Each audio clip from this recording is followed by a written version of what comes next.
So hello everyone, good morning. তো সকাল সকাল ঘুম থেকে উঠে গেছি, এখন যাবো টিউশন। তো টিউশন যাওয়ার আগে একটু সানস্ক্রিন অ্যাপ্লাই করছি, আর এই সানস্ক্রিনটা এতটাই ভালো যে আমার স্কিনে খুব সুন্দর একটা গ্লো দেয়।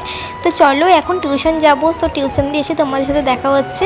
তো টিউশন দিতে এসে গিয়েছি, আর টিউশন দিয়ে স্নান কমপ্লিট করে ব্রেকফাস্ট করতে বসে গিয়েছি। যে সকালে এখন ডিম টোস্ট খেয়ে নিচ্ছি, এটা আমার দিদি। চলো ব্রেকফাস্টটা কমপ্লিট করে নিই। সো এতটাই বৃষ্টি হয়েছে যে আমাদের পুরো পিছন দিকে জল জমে গিয়েছে। মা এখানে রুটি করছিল দিয়ে, আজকে এত সুন্দর ওয়েদার, তো খুবই ভালো লাগছিলো, খুবই রোদ উঠেছিল, খুবই ভালো লাগছিলো।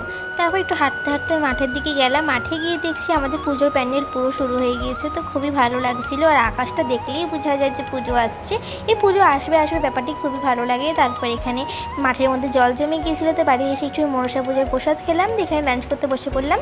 তো আজকে লাঞ্চে ছিল রুটি আর সিমাই, আর এখানে ছোলার ডাল। তো লাঞ্চটা খুব জমিয়ে করলাম। তো লাঞ্চটা খেয়ে নেওয়ার পর একটুখানি ঘুমিয়ে গিয়েছি। তো সন্ধ্যাবেলাতে পাস্তা খেলাম, দিয়ে একটু বিস্কুট খেলাম, তারপর এখানে একটু পাঁপড় খেয়েছিলাম, দিয়ে ডিনার করতে বসে পড়লাম। ডিনারে চিলি চিকেন আর ভাত খেয়েছিলাম, তো ডিনারটা করে নিলাম। সো কালকে আসছি নিউ ব্লগ নিয়ে। Good night my all friends, by.